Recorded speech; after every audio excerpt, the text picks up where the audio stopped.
Okay, folks, come on up. I'm getting ready to start. Good afternoon and welcome to our panel. The title of our panel is Protecting All the Parts, ANILCA's Role in Conserving Alaska's Biodiversity. I appreciate those of you who have persisted through the day. This is the last session of the day. I know we're going to have to get going. I'm John Shane. I'm with Alaska Audubon, and I'm delighted to be here with you celebrating ANILCA. It's certainly a privilege to be involved in such an important event, surrounded by so many Alaska conservation heroes, as well as the new generation. I see ACF interns, and I also see some of the AYA students. I think that those folks are our future for conservation, so really welcome them. We have two outstanding biologists on our panel today, Jim King and Randy Hagenstein. Dave Klein was unable to be here, but Dave and Jim are co-authors of their paper, which Jim will present. Randy and Jim are uniquely qualified to provide both an historical perspective as well as a roadmap for fulfilling ANILCA's grand vision. Before I formally introduce our panel, I'd like to take a few minutes to set the stage. Our objective is to briefly review the biology behind ANILCA, the land selections, and discuss some of the gaps in Alaska's protected areas network. And those gaps remain to be filled, and we want to really talk about a strategy for doing that. As you've heard today numerous times, ANILCA is clearly one of the most significant conservation acts in our nation's history, if not in the world. In large part because of ANILCA, we have an unprecedented opportunity for conserving Alaska's biological diversity and protecting and maintaining the ecological integrity of our nation's northernmost wildlands, including our only Arctic ecosystem and the largest old-growth temperate rainforest on Earth. Nowhere else in our nation, or perhaps in the world, do we have the opportunities to protect large, unfragmented ecosystems that still contain all their functional parts, including healthy populations of large carnivores, nearly 50 million seabirds, millions of waterfowl and other water birds and shorebirds, and all 5 species of Pacific salmon.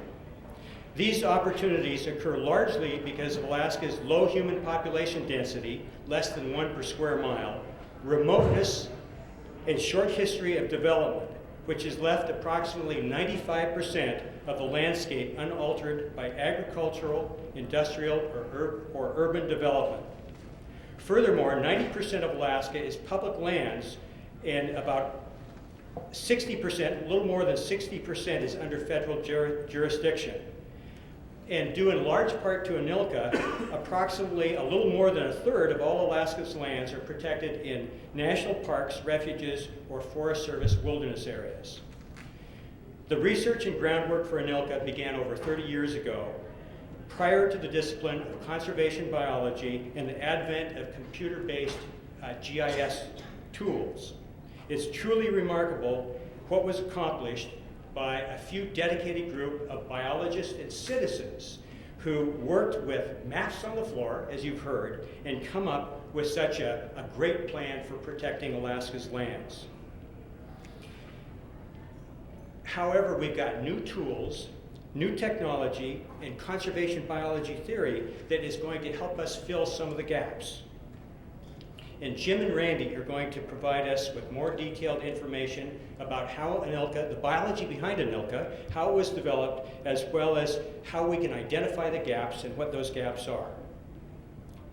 Jim King, an Alaska wildlife biologist for over 50 years, worked first for the Alaska Game Commission, then became the first refuge manager of the Yukon Delta National Wildlife Refuge, and later served as supervisor for Alaska waterfowl investigations. Jim's work directing waterfowl banding for the Rampart Dam study in the early 60s helped set the stage for the design and establishment of 9 wildlife refuges encompassing over 22 million acres. of prime waterford habitat. What an extraordinary accomplishment, if any of us would ever be so lucky. Jim is a recipient of the Fish and Wildlife Service's Distinguished Service Award and Alaska Conservation Foundation's Lifetime Achievement Award. Dave Klein, who is unable to be here today, is Jim's co-author. Dave is chairman of the Kodiak Brown Bear Trust and a consultant to the World Wildlife Fund in Audubon, Alaska. He was a wildlife biologist with the U.S. Fish and Wildlife Service in Alaska and served for over 18 years as regional vice president of National Audubon in Alaska. Dave was responsible for leading Audubon's efforts on the ANILCA legislation, and Dave is a recipient of ACF's Olaf's Murray Award for professional contribution to Alaska conservation. Randy, who will be our cleanup hitter today, Randy Hagenstein is Director of Conservation for the Nature Conservancy of Alaska. Randy's first grounding in Alaska began in 1978 in a fish cannery on the Kenai Peninsula. After finishing his graduate work in forestry at Yale University, he returned to Alaska for good, and he formerly directed Pacific GIS, developed a GIS database for Prince William Sound, Copper River ecosystem, and managed the North Slope Borough's GIS office. He has worked for TNC for over 10 years and brings a valuable mix of conservation biology and computer skills to Alaska conservation. Jim, let's start with you.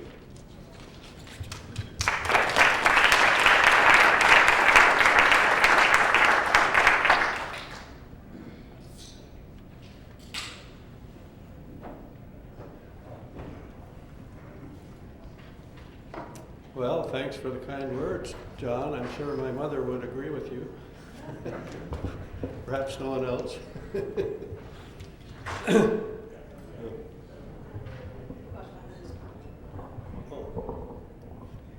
Oh, okay. Is that better?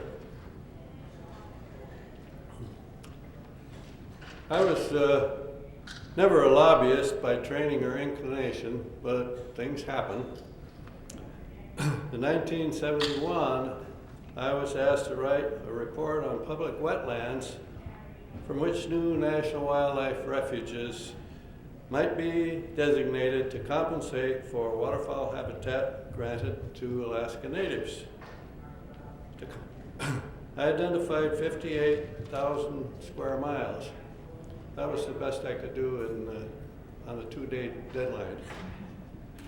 This led Cal Lensink and I, fish and wildlife field biologists, being sent to the Fish and Wildlife Migratory Bird Population Station in Patuxent, Maryland. I was to edit and summarize 14 years of aerial duck survey data from 11 major nesting areas, and Cal was to analyze recovery records from 72,000 ducks that were banded in Alaska. This technical work was interrupted frequently by calls to inform high-level administrators and congressmen in downtown Washington about possible new wildlife refuges in Alaska. Our visit to Congressman John Dingell of Michigan took us on a new turn.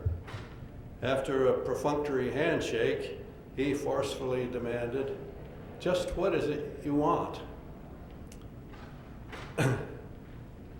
Well, Cal and I had been assigned to provide scientific information, and hitherto our wants had not been solicited. So an awkward pause followed, and then we kind of blurted out, "We want the Yukon Flats for a national wildlife refuge.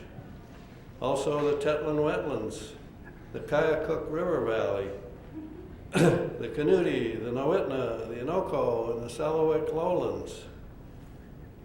We learned to handle such opportunities, perhaps like a lobbyist, and ultimately, what we had said we wanted happened. Dave Klein, my co-author, was drawn into the ANILCA arena working on the refuge proposals. And also, he was involved with the Outer Continental Shelf assessment program describing seabird concentrations, which ultimately wound up in the Maritime Refuge. And he also became interested in protecting the Bering Strait region. And under the Audubon Society later launched a Beringian conservation plan. The configuration and justification for protection of the national interest lands, or one might just as well say world interest lands, by ANILCA was not the result of a major scientific assault producing peer-reviewed, repeatable science. The planners in the 1970s did not have the sort of computers and global imaging equipment we have now. They worked more from a base of natural history observations that began with the Bering expedition in 1741. More organized scientific efforts started in the early 20th century as geologists following the gold rush crowd began mapping land formations in search for usable minerals. Next, the Forest Service began to review the timber resources in their rainforest holdings. Troops fighting the Japanese invasion in the Aleutian Islands in World War II lacked the most basic topographical charts. This cost lives. After the war, mapping by expert cartographers had a high priority. The resulting contour maps were essential as Alaska public lands were divided up under the Statehood Act of 1959, the Alaska Native Claims Settlement Act of 1971, and the Alaska National Interest Lands Conservation Act, ANILCA, in 1980. Additional useful post-World War II research emerged from the Naval Arctic Research Laboratory, the University of Alaska Cooperative Wildlife Research Unit, the Atomic Energy Commission Ecological Studies, and the Alaska Department of Fish and Game. The U.S. Fish and Wildlife Service, under the International Waterfowl Survey Program and the Rampart Dam studies, produced indisputable evidence of where ducks nest in Alaska and how they dispersed to 45 other states and 5 foreign countries. I think more recent data shows that they go to more states and foreign countries than that. Also, under the OXSIP program, Fish and Wildlife Service produced the first ever catalog of Alaskan seabird colonies, identifying some 1,000 sites where an estimated 40 million nesting seabirds spend the summer. Thus armed, a team of biologists, park managers, wilderness specialists, bureaucrats, politicians, plus a marvelous array of conservationists and concerned citizens designed what was to become ANILCA. Potential conflicts were reduced by inviting geologists, state land managers, and native leaders to delineate areas with other resources that should be excluded from ANILCA protection. The planning process could have benefited with more time, but political forces, as we've heard today, required the effort be resolved with legislation in 1980.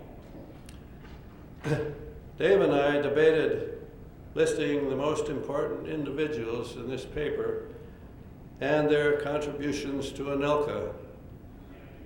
But the list soon got so long, there would have been space for nothing else. So that'll have to be another paper. Alaska already had a worldwide image as a place where Mother Nature is still in charge. ANILCA enhanced that image. Is that a realistic concept? How does it look 25 years later? Were all appropriate areas included? Have the interests of Alaska Native residents been appropriately enhanced? Does it conserve biodiversity? Has there been adequate funding to achieve the objectives? Did this action enlarge or restrict the Alaskan economy? Where can we head in the future? Well, there are some things we could do now. There are possible refuge additions. The Copper River Delta and estuary remains an ecosystem unrestrained by flood control dams, irrigation diversions, channelization, diking, and other human modifications. It is the largest undamaged delta and major river on the eastern Pacific coast south of Bering Sea. It has got good waterfowl nesting habitat and several unique species. With a far north temperate climate, it is an important staging area for millions of wetland-oriented birds coming and going between their Arctic nesting habitat and wetlands throughout North and South America. The U.S. Forest Service does keep competent biologists there, but with little real forest, it is an anomaly to their administrators. No coordinated long-term bird program of the sort associated with national wildlife refuges has been developed. An early ANILCA bill included a 1.2 million acre Copper River National Wildlife Refuge. That's still a good idea. The Teshekpuk Lake area on the Arctic coast is recognized by several species of geese as a special place for their annual wing molt, which keeps them grounded, hungry, and vulnerable for nearly a month. The elements of 4 species not occupied with nesting fly sometimes hundreds of miles from wetlands in Canada and Siberia and more southern parts of Alaska to reach the safety of this favored resort. The nearby Ikpikpuk River Delta hosts a rapidly developing snow goose colony and perhaps the largest concentration of nesting yellow-billed loons in North America. This area, a part of the National Petroleum Reserve, is also recognized by oil geologists as a potentially profitable site. That does not mean that the area would not benefit from National Wildlife Refuge status during and after any oil development. The Uticok River uplands in the western Brooks Range was designated a special area in 1977 by the Secretary of Interior. This 6,400 square mile area needs to be reconsidered as a national wildlife refuge for caribou.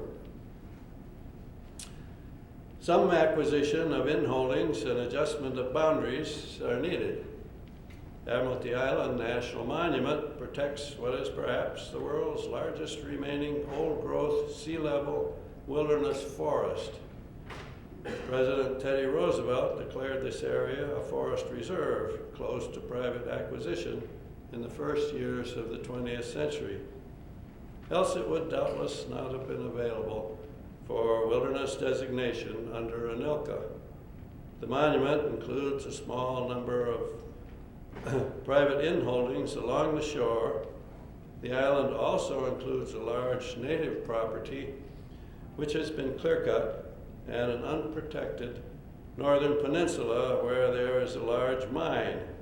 These should be acquired for the monument when available, no matter the damage has occurred that may preclude wilderness designation. The 7 ANILCA duck refuges and the pre-existing Yukon Delta Refuge produce birds that are important to people all over North and South America and the Pacific Islands.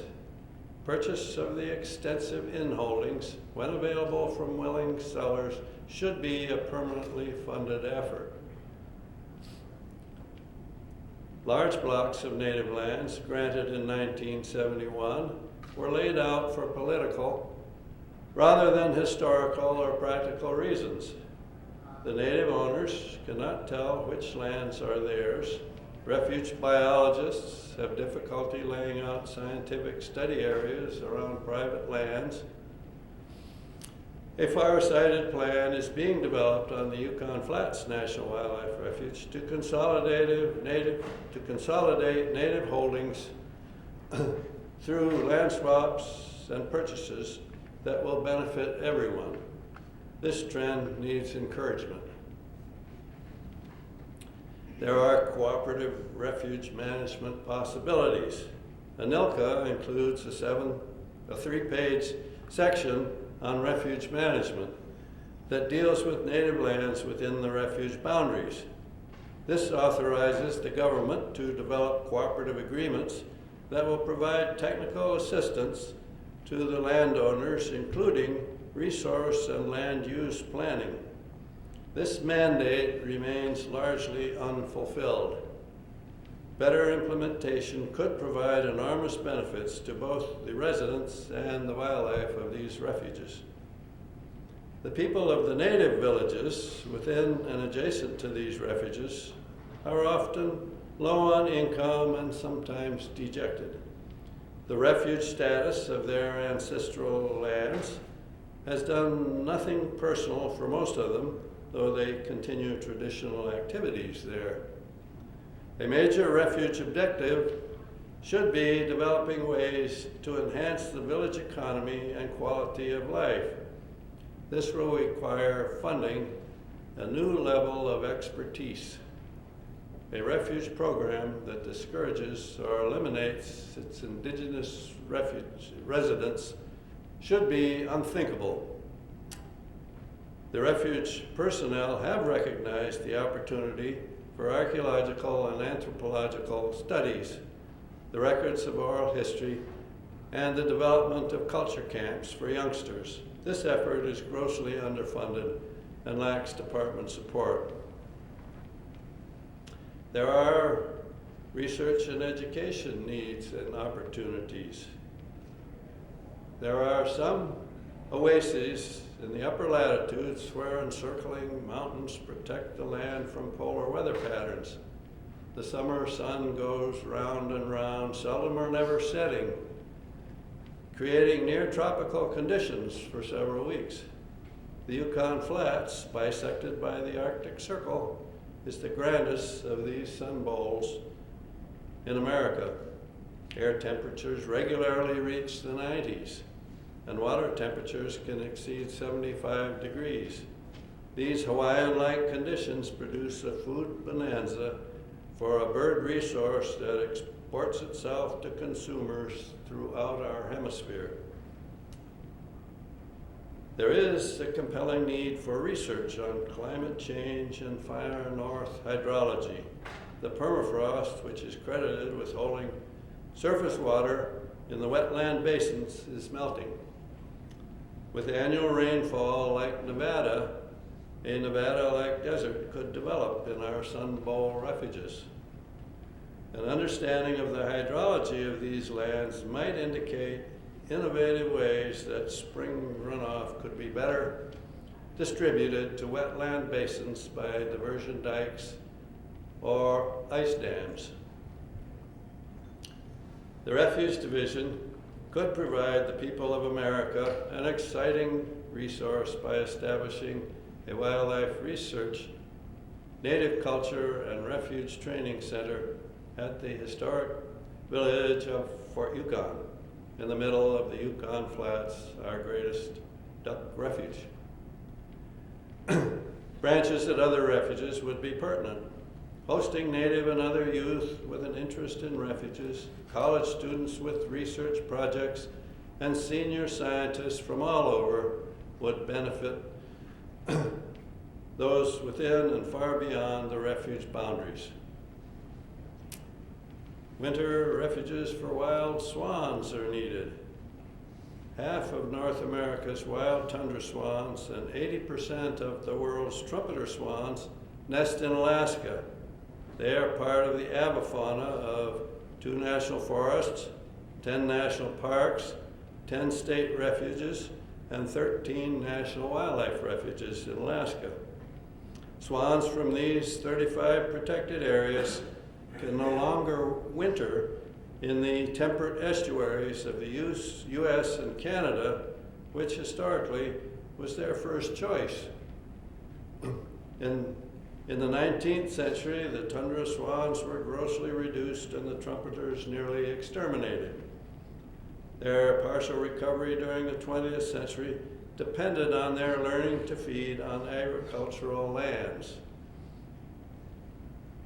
In England and Japan, farmlands with visitor centers have been developed to attract wild wintering swans and people into close, mutually beneficial association.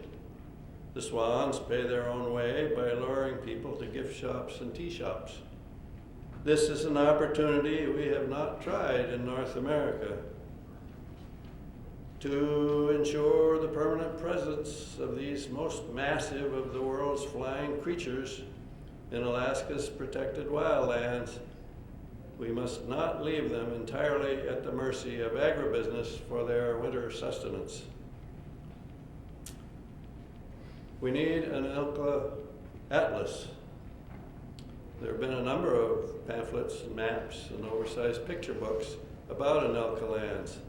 The responsible agencies have never produced the sort of atlas that a scientist developing a research proposal, a student contemplating a graduate project, or a conservationist bracing for political assault could use for planning or to cite in serious work.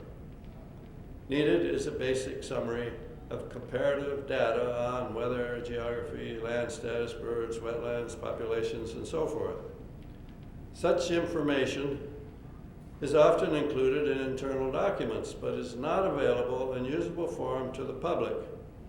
A bibliography for each unit, including all graduate student studies, would be important. Periodic updating would be essential. There are professionals at every unit that could collectively compile such an atlas.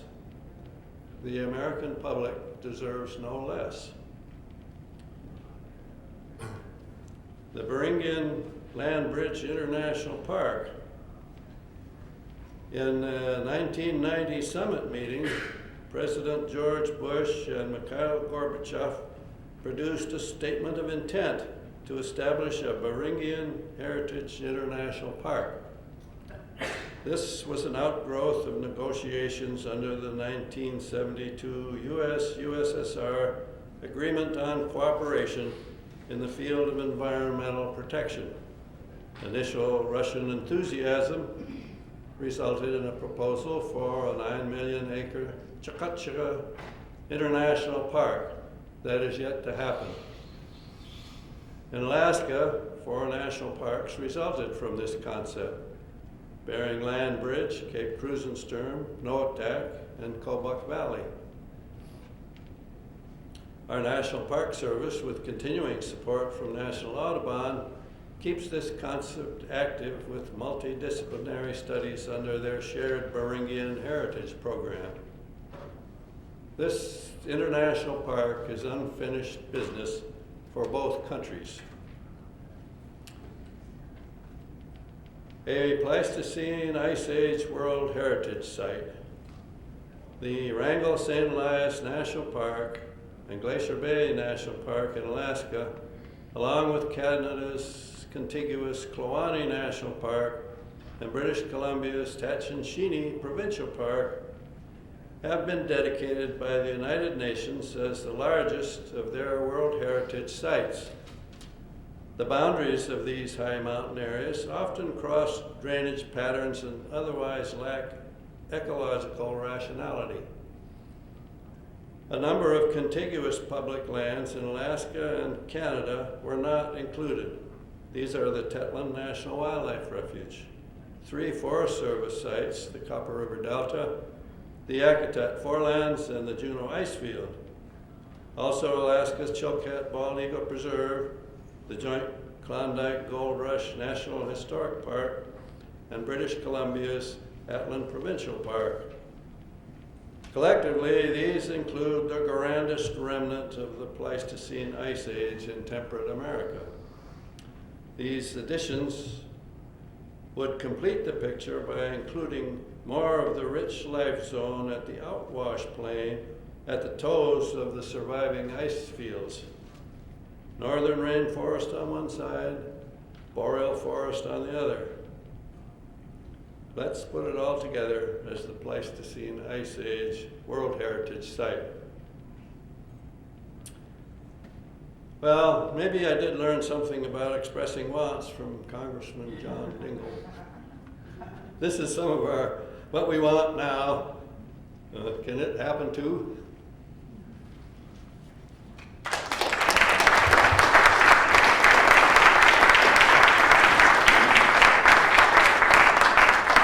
Thank you, Jim. That's quite a vision for the future. I think we'll hold questions, and we'll have about a half an hour set apart for questions of both Jim and Randy. Randy, why don't you pop up here? We need to get some lights. Yeah.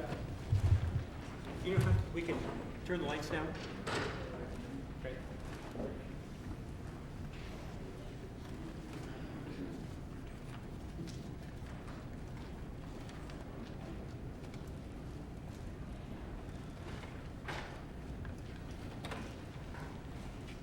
Well, thank you, John. I want to thank you and the conference organizers for giving me the opportunity to present some of the work that the Nature Conservancy has been doing for the past 4 or 5 years on trying to better understand patterns of biodiversity in Alaska. I also want to acknowledge and thank my colleagues and co-authors of the paper at the Nature Conservancy, many of whom are in the room today, Shane Fire, Corinne Smith, Amelie Couvion, and Dave Albert.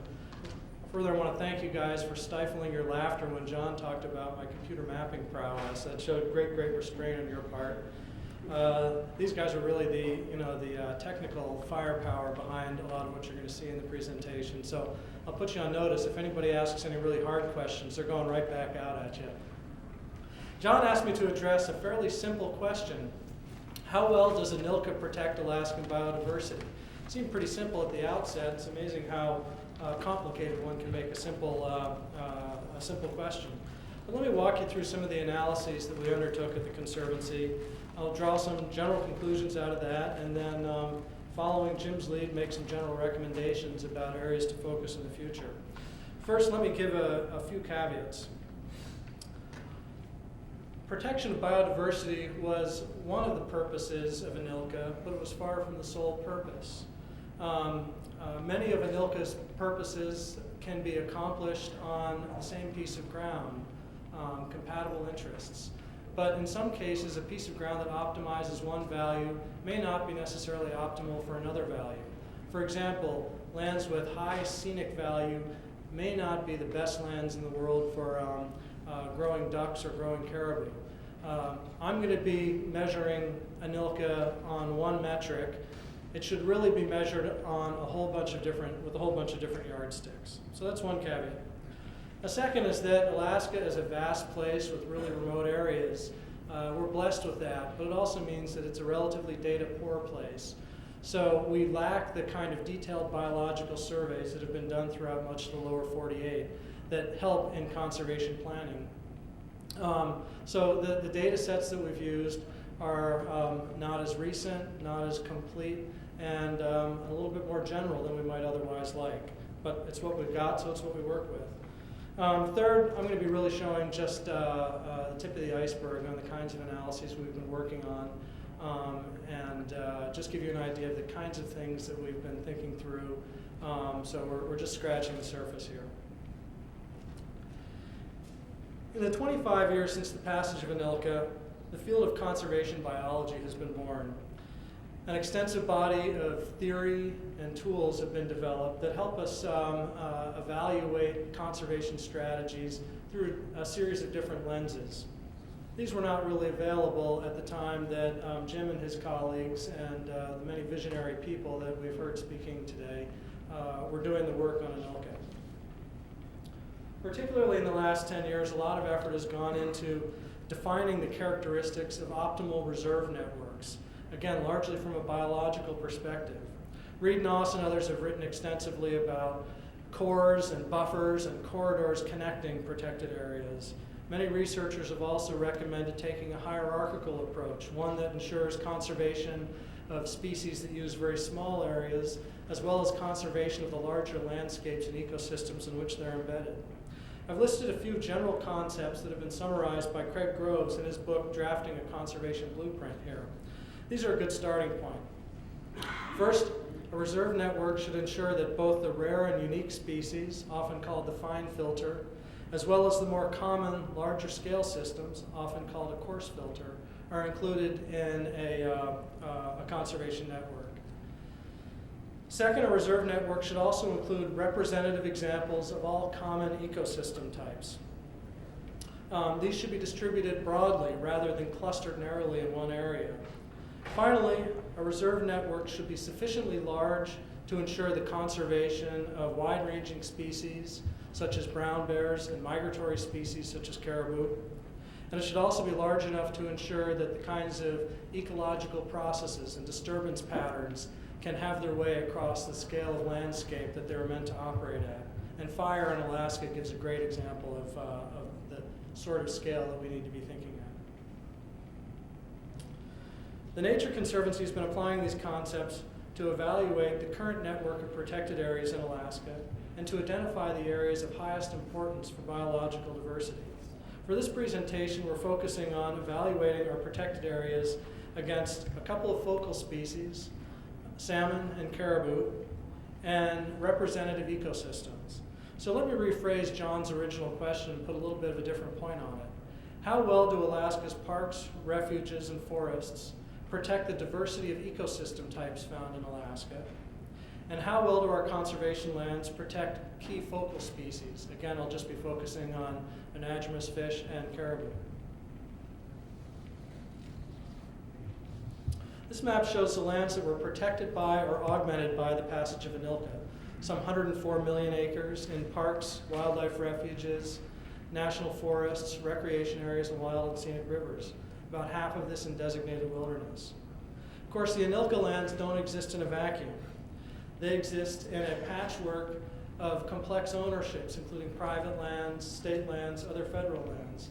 Some of these lands carry designations that give them more or less value for conservation of biological diversity. The map shown here is a composite of Alaskan land status coded according to the formal designations that those lands hold and the management intent of those designations. It is a scheme that's been adopted with some modifications from the gap analysis program from the lower 48 in the US, as well as international IUCN designations that categorize the conservation status of lands. Status lands 1, such as national parks and wilderness areas, carry the highest level of conservation designation. Undesignated, generally managed state lands, for example, or BLM lands without a formal designation would carry a lower designation for their conservation value. You should note that in many of the subsequent analyses, I'm really referencing this broader map of Alaska and pulling out the conservation lands, both state and federal, primarily those driven by ANILCA, but also including things like Wood-Tikchik State Park that have very high conservation value. So the analyses that I'm going to be presenting here are looking primarily at those lands coded 1 and 2 that we're going to be referring to as lands with high conservation status. As you can see, these lands broadly span Alaska from the southern tip of southeast Alaska to the Beaufort Sea, to the Seward Peninsula and Bering Straits, and out the Aleutians. One lens we can look at these lands through is that of elevation. Lower elevation lands tend to be much more biologically productive, have higher species diversity, and higher species numbers. Higher elevation lands, alpine ecosystems, tend to encompass environments that are good for alpine specialists, Dall sheep, hoary marmot, golden eagles, but tend to be much less biologically productive and have a lower level of plant and animal diversity. If we subtract then from these high conservation status lands, those lands over 500 meters, this is how the picture changes. Let me flip back here. we're still left with some very, very impressive blocks of low elevation, highly productive habitat in high conservation status. And a lot of the refuges that Jim King referenced earlier, Yukon Flats, Selawik Lowlands, Canute, Nuwitna, Inoko, Yukon Kuskokwim Delta are included in these lands. But we've taken away then the much less biologically productive, roughly half of the land base that's above 500 meters. Another lens we can look at Alaska lands through is that of ecoregions. Now, an ecoregion is a relatively large body of land that shares common characteristics of geology, soils, climate, and vegetation. It's a very relevant unit to assess biological diversity on, because it's how the natural system tends to be organized in the first place. At the most general scale, a conservation network should include portions of each ecoregion.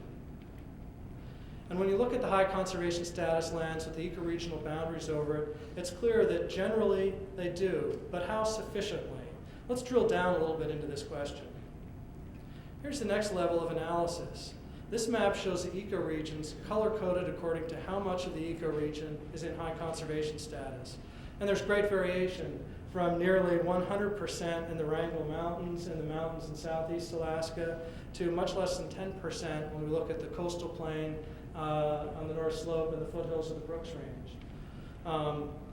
Some other glaring areas where we fall below a 20% level of protection include the Bristol Bay Lowlands, the Upper Kuskokwim, and the Seward Peninsula. Now, how much land is enough in a conservation network is a question that's been batted around a great deal by researchers in this field. There's at least one body of theory that suggests that when you maintain 30% of original habitat, you tend to maintain 80 to 90% of the original species. So we can think of 30%, say, as a threshold that you don't want to go far below. When you look at this map, then the things in green, if I can use sort of a triage example, areas in green generally tend to be either unscathed or ambulatory. The beige colors tend to be more of those areas you might want to focus on, but perhaps not immediately. And the very lightest shaded areas would be those areas that would require some immediate focus. Let's look a little bit deeper into this question. It's not sufficient just to have a general percentage protected within an ecoregion. You also want to make sure you've got the right stuff in that protected network. Again, we want to ensure that the conservation areas encompass a sufficient amount of all ecosystem types. So this is a map that was identified by Mike Fleming and his colleagues, or developed by Mike Fleming and his colleagues at USGS in Alaska here. It's a coarse scale vegetation map that lets us assess how well the dominant vegetation types are conserved overall and within each ecoregion. At a statewide scale, only one vegetation type, wet sedge tundra, is captured at less than a 20% level of its distribution. You can see that's primarily on the Arctic coastal plain as well as some scattered areas in southwest Alaska. What happens if we highlight the vegetation types that are poorly represented in relation to their abundance within each ecoregion? Much different picture emerges. As you can see, we've got the same problem areas: coastal plain and foothills on the North Slope, Seward Peninsula, Bristol Bay, and the Middle Kuskokwim. But we've also added a few areas. The Tanana Basin, kind of a broad crescent across central Alaska, north of the Alaska Range in the interior, as well as the Copper River Basin and the Susitna Lowlands. So these are areas that have insufficient representation of particular vegetation types. Again, at a kind of 30,000 foot level, this is a tool that can help direct us to think about what additional ecosystem types ought to be included in a conservation network in what areas. In some parts of the state, we've taken the analysis deeper yet. For example, in southeast Alaska, the Conservancy is working with John Shane and Audubon Alaska and a panel of scientists to bring our analyses as close to the ground as possible. Although southeast Alaska does not show up in red in the ecoregion level analysis I've just shown, there's still some issues we can talk about here. Although closed spruce forest is generally represented well in the protected area network throughout the state and in southeast Alaska, particular types of closed spruce forest fare less well.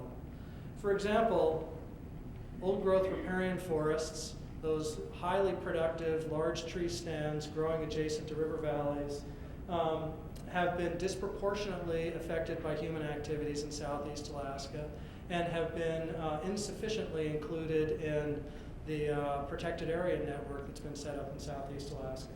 And the image on the right is a graphic that shows Fish Bay on Baranof Island, and the areas with the red shading there indicate the areas that have been harvested over time.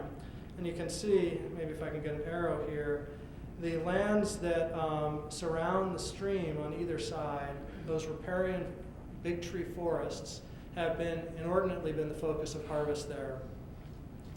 Again, these types of forests have been insufficiently included within the protected area network in southeast Alaska. If we look at biogeographic provinces of southeast Alaska, we see that 4 provinces have protected areas of these big tree riparian stands protected in excess of 80%. So we're doing the job extraordinarily well in some places. Admiralty Island, that Jim mentioned earlier, is one of those places. The rest are protected at less than 40%, and 8 out of 21 have less than 20% protected.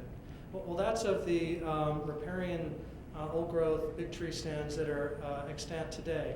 What happens if we look at the current protection relative to what we think once existed there, what the Forest Service think once existed there? Here we see that 14 out of the 21 biogeographic provinces in southeast Alaska have a protection of the original extent of big tree riparian stands at less than a 20% level. Now let's turn to some of the focal species. This is a map from the anadromous stream database maintained by the Alaska Department of Fish and Game. These are places where anadromous species, primarily salmon, have been physically documented as to their presence, and the standard here is a fish in hand. So ADF&G cautions that less than 50% of the anadromous streams in the state have been surveyed. So this represents a very likely a drastic underestimate of anadromous fish habitat in the state, but it probably does a pretty good job of representing overall distribution. Well, we've evaluated this, the presence of anadromous streams and their relationship to the high conservation value lands within hydrologic units, relatively large watersheds or portions of large watersheds that serve the same sort of function as an ecoregion, at least from the perspective of the salmon. And here's the picture that emerges. So this map shows the percentage of documented salmon streams within each watershed that flow through lands of high conservation status. Again, some areas fare quite well, such as the Noatak, the Porcupine River, areas of the Arctic National Wildlife Refuge. Others suggest some great conservation opportunities. Again, some of the same places pop out: the Western Arctic, the Seward Peninsula, Norton Sound area, and Middle Kuskokwim drainage. Okay, let's turn to caribou. Here's a map of the ranges of caribou herds in Alaska. And we can do the same thing, overlay these caribou herd ranges on the lands that are in that high conservation status. And here the picture emerges again. Similar sort of picture where Western Arctic tends to show a low level of protection for the Western Arctic caribou herd. Mulchatna, intermediate level in the Bristol Bay area. Nelchina in south central Alaska, and 40 Mile, relatively low level. And then the smaller herds of western Alaska and the upper Kuskokwim, relatively low level of protection.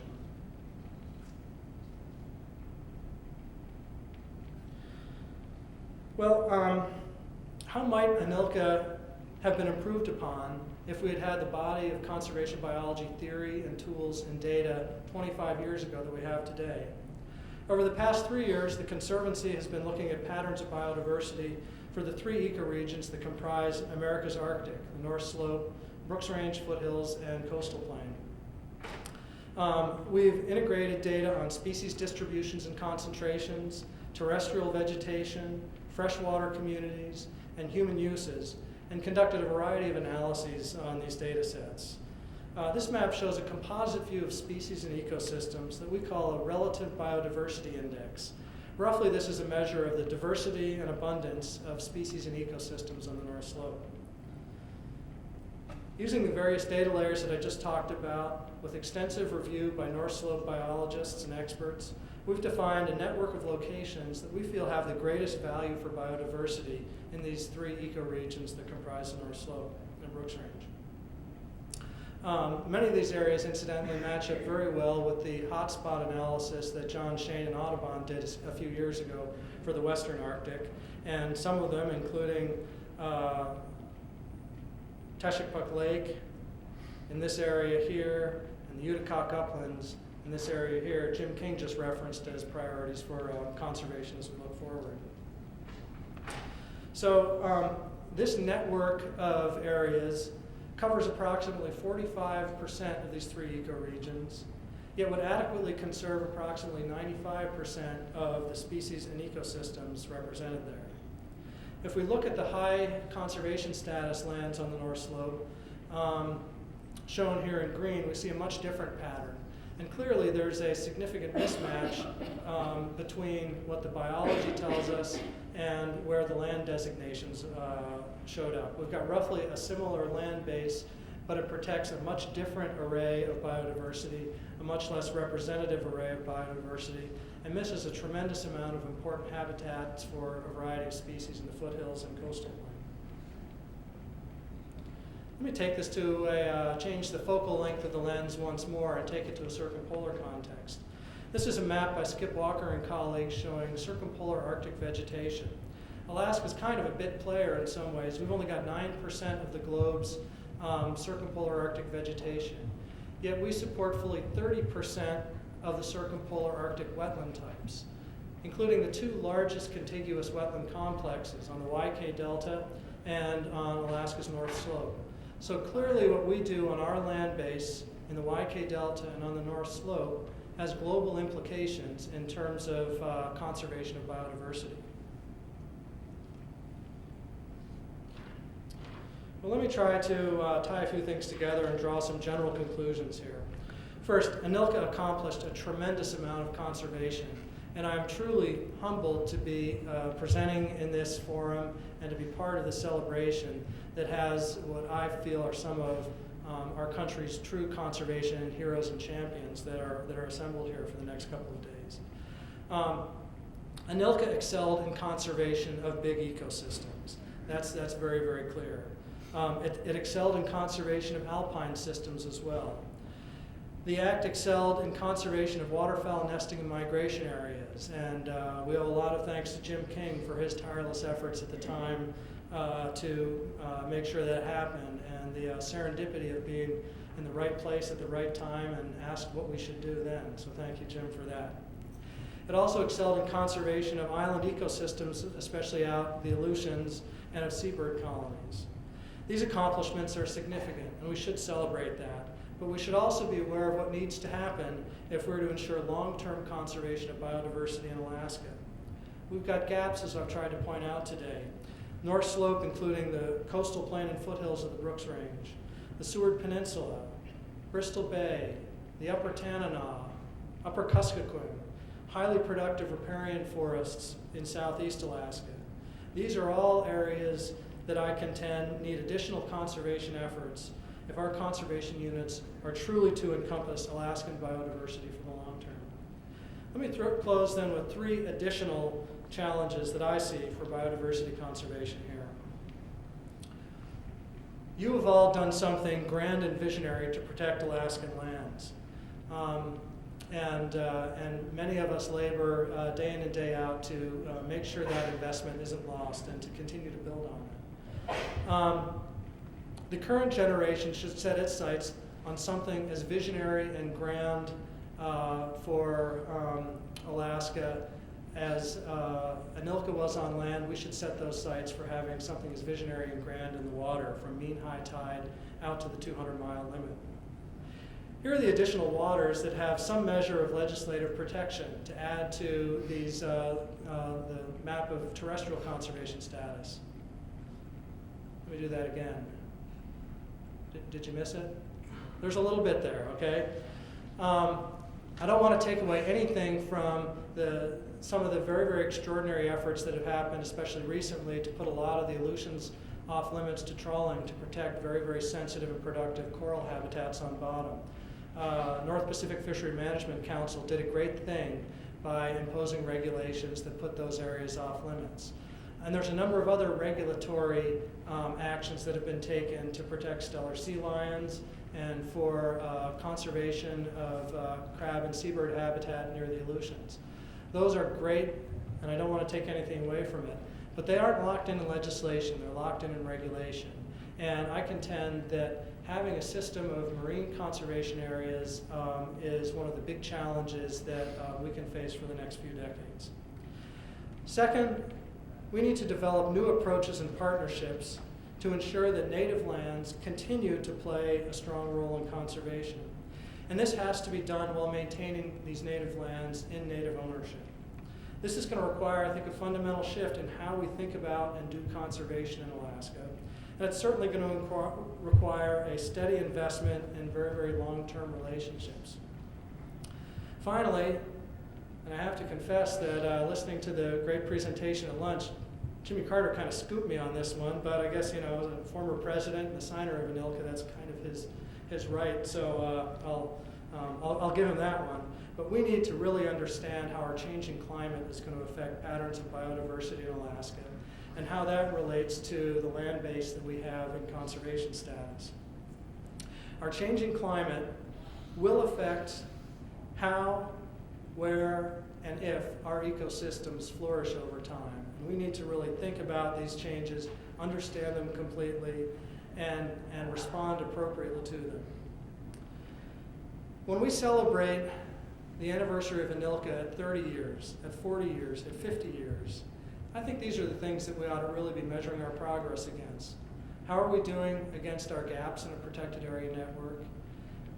How are we doing in marine conservation? How are we doing in sustaining conservation on native-owned lands that remain in native ownership? And how are we doing in adapting appropriately to climate change? So those are the challenges that I'll put out there for the next 25 years. We can all look back on at the 50-year celebration of ANILCA. Thank you.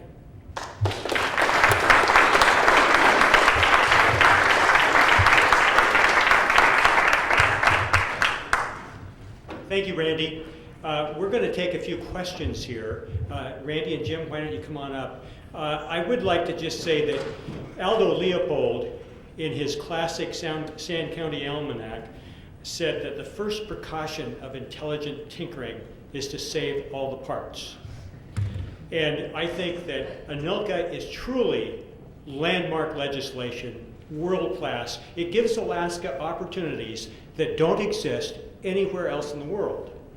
But the key now, as Randy so eloquently described, is to make sure that we save all the parts. And there are some places in Alaska, particularly on the North Slope and down in the Tongass Forest, where there are some parts that are certainly at risk. So that is a great challenge we have. And I'd just like to open it up for discussion, question. These folks are here to answer questions. Have at it. Yes, go ahead. Randy, there's an ongoing vexing problem how to make up these conservation areas in Alaska. And it looks as though nail it down with the anadromous fish-bearing streams. Are you finding that captures top predator and caribou movements? Is that a good proxy for migratory corridors throughout, particularly western Arctic? Certainly, the salmon streams. Salmon is a kind of classic keystone species that structure the ecosystems by virtue of their presence, by bringing marine nutrients into the system, become a focus for all sorts of biodiversity and productivity. Brown bears, we've seen great images throughout the day of brown bears feeding on streams. So ensuring strong salmon returns and appropriate management, appropriate habitat protection for salmon streams gets us a tremendous distance in in that direction. Whether those salmon streams also serve as viable migratory route for caribou, for example, I think is a slightly different question. But when we've done our analyses up on the North Slope and the Brooks Range, we included a lot of the river corridors that transect some or much of the Brooks Range, because those wind up having an awful lot of thoroughfare of caribou and other species through them. But I'd also say there's likely to be a lot of movement perpendicular to stream systems by caribou as well. Is there a mechanism for capturing that? You guys are Here's a great opportunity to kick that question back to the staff at the Conservancy. What are your guys' thoughts on that?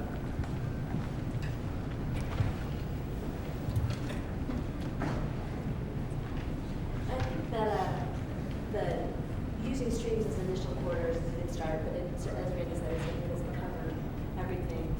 The patterns that we see of caribou migration using the gradient columns are, the migration routes are so vast and so variable every year, and we haven't come up yet with a way to establish those connections.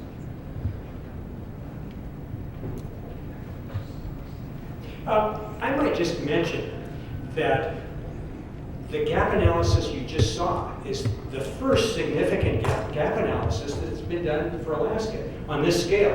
And I think that what TNC did, they just captured 2 examples of fine filter species, caribou and salmon. I mean, we need to do a whole suite of species, and I give great credit to TNC for getting us started. Alaska is the only state in the union that hasn't done a comprehensive gap analysis for their state. I mean, we were talking about this 10 years ago, and it hasn't been accomplished yet. So this is a huge challenge for us to help identify where the gaps are so that we can protect those parts. But this is just the first step. Any other questions? Chip? Well, a couple of things. Randy, maybe you could comment. An interesting presentation. Very bringing together a couple of things I heard this morning. Your slide on the Brooks Range, and John, you've been involved in that. For those who don't know the history, the north side of the Brooks Range foothills out onto the plain was in Anilka Vision, and was in actually every one of the 12 alternatives in the final EIS from Rogers Morton.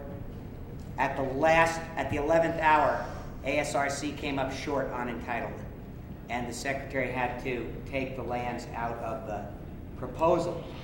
Your data, not surprisingly, confirms what people knew on the ground.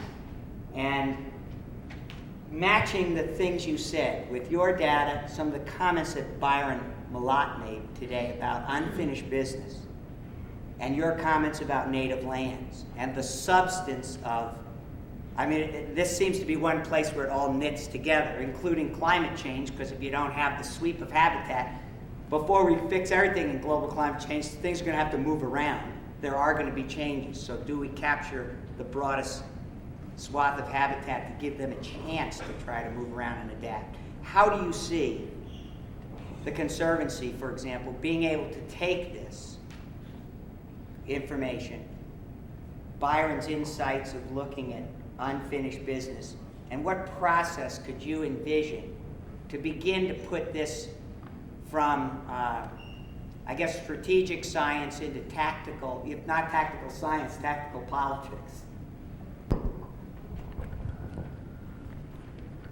Careful and incremental.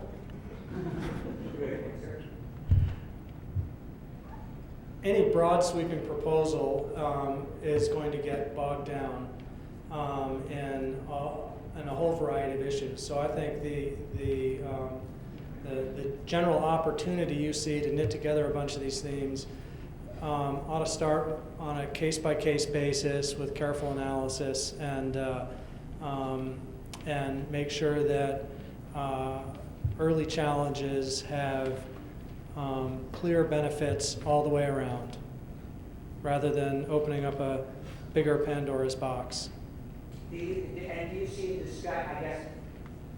discussion, where do you see this information beginning to get out in discussions among people, not necessarily calls for action even, but but now moving it into something that begins to be used. How would you envision that effort? Well, I like to think that as a starting point, trying to get some of the analyses that the Conservancy has done, that John and colleagues at the Audubon Society have done, getting those out into more public fora for discussion and being batted around, and at least start with a recognition that although we have protected much in Alaska, we have missed much also, and use that, use a science basis as a starting point for discussion about work that remains to be done. Jim, do you have comments on that? I want to make just one comment about Southeast in the map that Randy showed about Class 1 protected areas for the riparian forest. And Randy was right on target, but Admiralty Island was dark green, which was good. Glacier Bay was dark green, and Misty Fjords was dark green. That's true, but there isn't any big tree. There aren't any big trees there. So that's just something. I see some of you folks from Southeast Alaska here, and so the situation in Southeast is really challenging because the really big forests, the riparian stands and the karst stands are highly at risk, those that are left. Admiralty is protected, but most of the other protected areas, the wilderness areas, are largely rock and ice and scrub forest. I see Kim shaking his head, yes. Any other questions? Leslie? Yeah, I had a question for Jim. Can you take your sort of suite of unfinished business that you mentioned, including your licensing proposal, and kind of compare that with Randy's maps? How do your two presentations overlap? I mean, I'm putting you on the spot because you haven't had a chance to really think about this, but. You'll have to wait for the Anilka 30-year. I belong to the generation that didn't have GIS.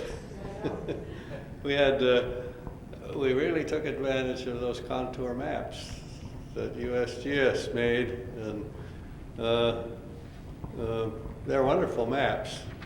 And I think people who are now rejecting those maps because they have minor inaccuracies along river courses, and some of the lakes that are shown have dried up, are missing a sense of the quality of the work that was done on those maps. It was done with stereo photography, and they show a lot of things that satellite photography does not show.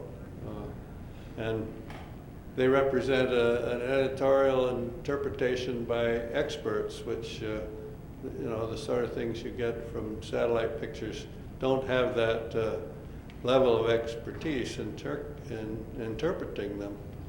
So that's the way that we were doing things when I was working on them. One thing that I see as needed is we're always talking about vegetation on land, and I don't hear anybody talking about vegetation in the water or water chemistry, and certainly that's extremely important for the distribution of water birds and probably a lot of other species as well. So I would hope that comes on one of these developments. Any other questions out there? Well, let me just respond a little bit further to Leslie. I think I saw at least 3 very clear areas of overlap, and a couple on the North Slope, Utica Uplands and Teshekpuk Lake area, and then Seward Peninsula and Beringian ecosystems as well. So those were the ones that, as I heard Jim talking, jumped out as places that were highlighted on the maps that our team put together. JJ?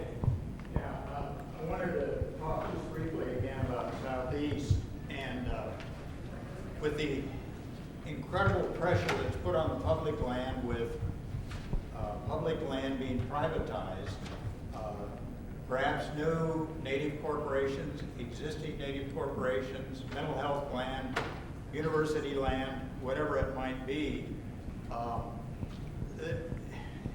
The public land cannot mitigate that, and particularly the way it's been managed and the way it's been cut. So there has to be some bridge, some incentives for the private landowner to take care of the habitat. And until now, it's not been there. It's simply been to liquidate the old growth and export it and get the buck. So do you have any idea what incentives might be provided for the private landowner to be part of this overall scheme? Well, Rob, is that something you'd like to, TNC has a program in Southeast, and I think you've started talking to the native corporations a little bit? That's true, John. I think what KJ is talking about is something we've been referring to among ourselves as the riddle of the Tongass. How do you combine these elements of local economic development, which can yield local support for conservation, with protection of important places and species and vegetation types. One thing that we're seeing on the Tongass, which I think is very hopeful, is the emergence of a second growth economy, which can take pressure off old growth. But at the same time, it's a real economic puzzle how to make money off of second growth. It involves a retooling of the industry. It involves looking at new products, new markets, and so on. It's a suite of very intriguing problems that we're just getting started on. But it's a very important question. One of the difficulties, too, is that most of the native corporations down there have already liquidated their timber. So Sealaska Corporation is probably the only one that still has, significant reserves left. Did you want to tackle anything there?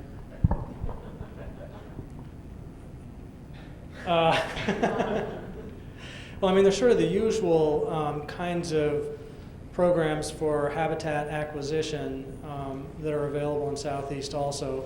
A lot of those need to go through the filter of our congressional delegation and increasingly through budget authority with our state legislature. And so that's where you run into a lot of the roadblocks. So I think there's opportunities for acquisition of conservation easements, though as John has pointed out, a lot of the larger blocks of Village Corp lands have been very, very significantly harvested, and the second growth management opportunities are limited because that timber liquidation happened mostly in the 80s, so the amount of regrowth hasn't been sufficient compared to the earliest clear cuts on the Tongass. One of the components that Rob just briefly touched on, though, I think is moving not just to a second growth economy, but a restoration economy. So Forest Service, for example, is interested in how do you take these filled in dense second growth stands and make something out of them in terms of deer habitat. Well, that's the kind of thing that could involve getting people on the ground doing restoration ecology as an economic driver that improves habitat rather than degrades it. So that might be a step in the right direction as well in terms of economic incentives.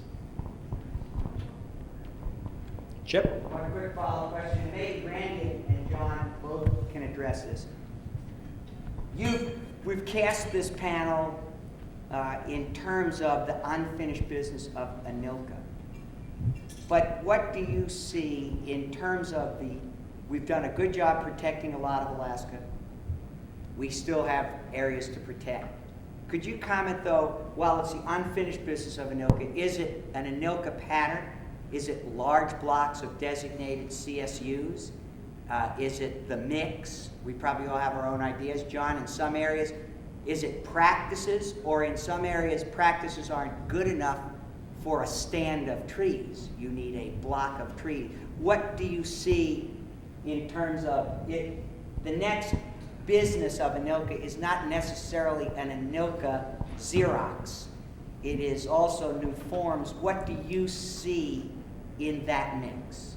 Well, I'll jump into that very quickly and then toss it off to Randy and Jim.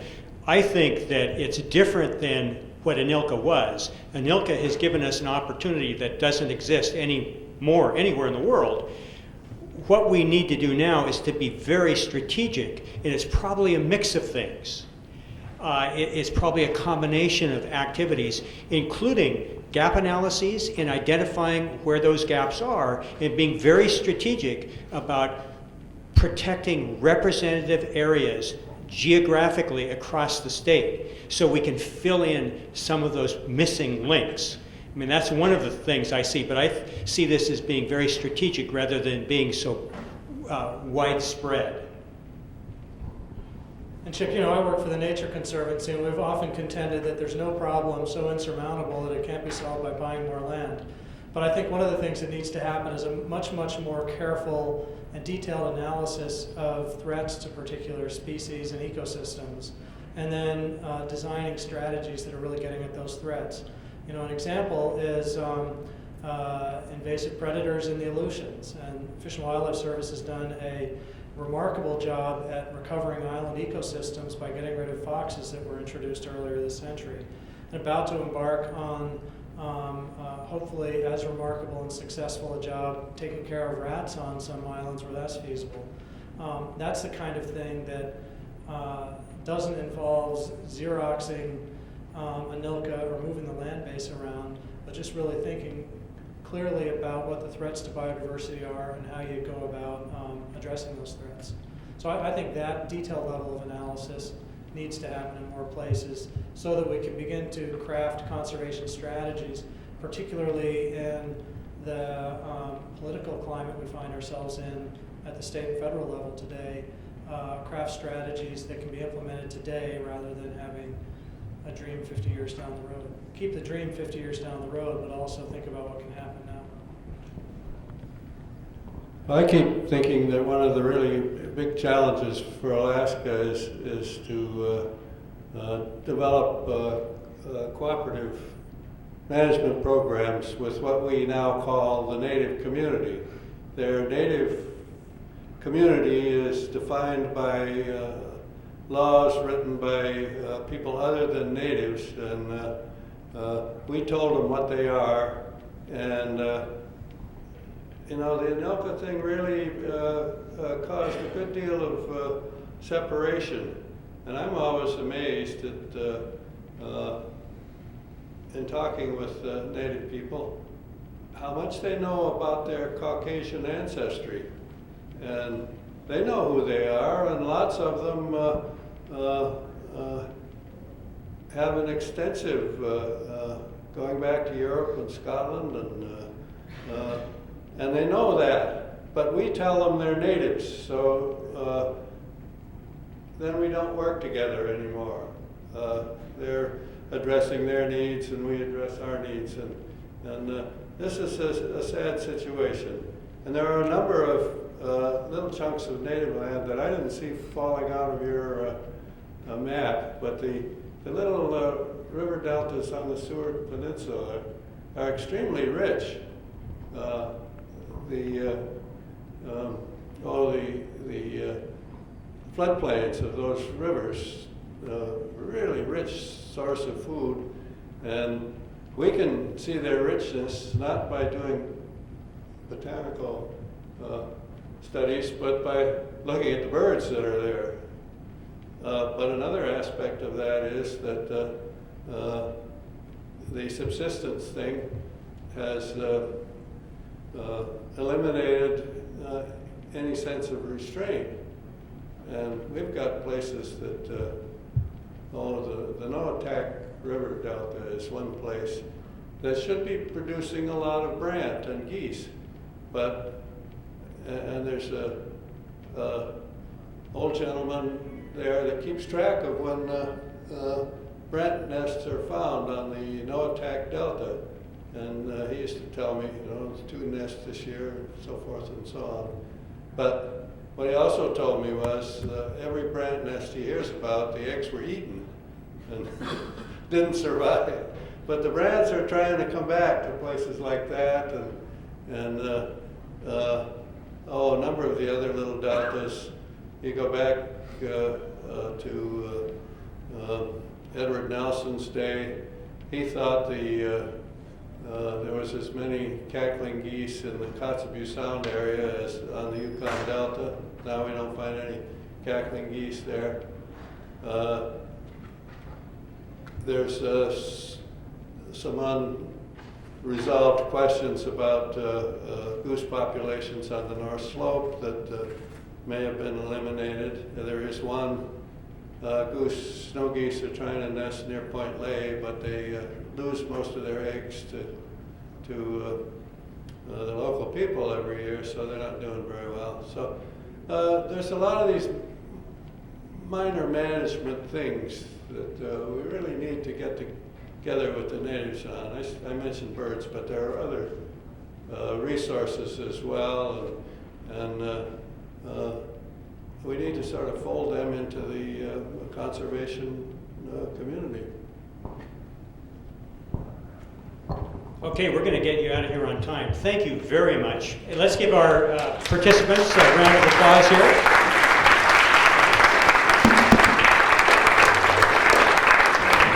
Have a great evening. Go out and enjoy the sunshine and the music and the food.